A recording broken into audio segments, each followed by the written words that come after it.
முட்டை பொடிமா ஸ்டைலில் வாழைக்காய் வச்சு பொடி மாசை எப்படி பண்ணலான்னு பார்க்கலாமா? அதுக்கு முன்னாடி நம்ம சேனலுக்கு சப்ஸ்கிரைப் பண்ணாதவங்களாம் சப்ஸ்கிரைப் பண்ணிக்கோங்க. உடனே பெல் ஐக்கானே கிளிக் பண்ணிக்கோங்க. அப்போ தான் நம்ம போடுற வீடியோ எல்லாமே உங்களுக்கு நோட்டிஃபிகேஷன்லாம் வரும். எப்படி செய்யலான்னு பார்க்கலாம், வாங்க வீடியோக்குள்ளே போகலாம். வாழைக்காய் நம்ம காம்பு பகுதியெலாம் இருக்குது பார்த்தீங்களா, 2 சைடுமே கட் பண்ணிவிட்டு ஒரு 5லேருந்து 10 நிமிஷம் போல் வாழைக்காய் நம்ம வேக வச்சு எடுத்து வச்சுக்கலாம். இது பாதி அளவுக்கு வெந்தால் போதுமானது. இப்போ ஒரு பாத்திரத்துக்கு ட்ரான்ஸ்ஃபர் பண்ணிடலாம். ஆறட்டும். ஆறுனதுக்கப்புறம் நம்ம தோலை உரித்து எடுத்துக்கலாம். ஆறின உடனே நான் தோலும் உரித்து எடுத்தாச்சு. இது காய் சேவல் இருக்குது பார்த்தீங்களா, அதில் நம்ம காய் சேவலை வச்சு துருவி எடுத்துக்கலாம். இது நம்மளுக்கு பாதி அளவுக்கு வெந்தால் தான் நல்லா செதிலாக வரும். பாதி அளவுக்கு வெந்த உடனேயே நல்லா சீவறதுக்கு நம்மளுக்கு ஈஸியாகவும் இருக்கும்.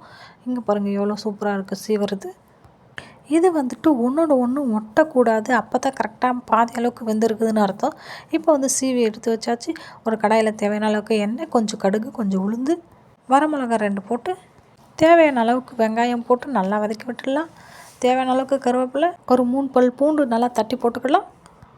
அதை நல்லா வதக்கி விட்டுடலாம். இப்போ சீவி வச்ச வாழைக்காய் இருக்குது பார்த்திங்களா, அதை இதில் சேர்த்து நல்லா கலந்து விட்டுடலாம்.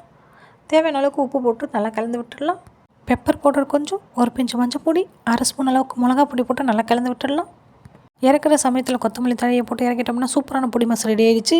இந்த வீடியோ பிடிச்சிருந்தா லைக் அண்ட் ஷேர் பண்ணுங்கள், கமெண்ட் பண்ணுங்கள், சப்ஸ்கிரைப் பண்ணுங்கள்.